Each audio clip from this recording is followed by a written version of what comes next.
Hi guys! Welcome to my channel. For today's video ay magluluto tayo ng steamed pork belly. So ayan yung ating pork belly guys. Sa mainit na kawali, ilagay muna natin yan. Yung una ang balat.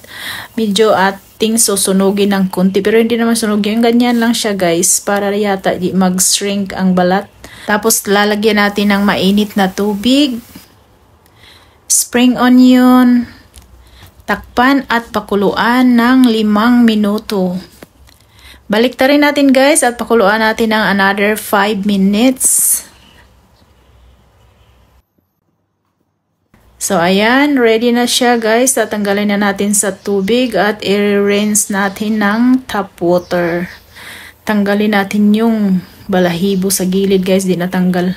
Pagkatapos nating i-rinse guys, ating i-dry up at ating i-deep fry. Ingat sa pag-deep fry kasi napakalakas ng mantika. Pag pumutok sa ating balat ang sakit-sakit. So, kailangan nating takpan yung ating kawali. So, atin lang siyang baliktarin at takpan ulit hanggat mag-golden brown siya guys. So, ganyan lang siya.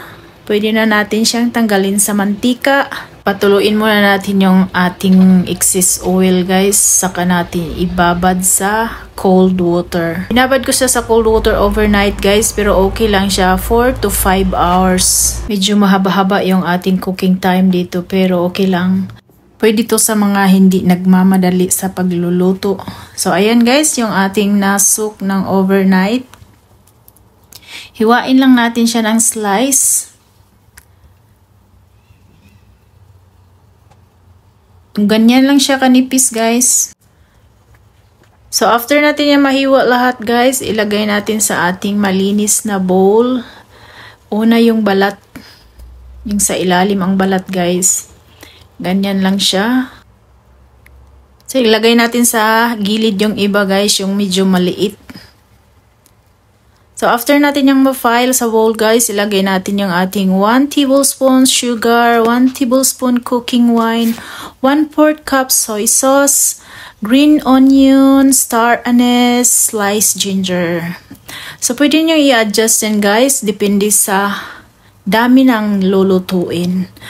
Ready for steaming na siya at i-steam natin ito ng 4 to 5 hours. Medyo mahaba talaga guys, pero at least ang sarap, masarap talaga, masarap siya at talagang malambot.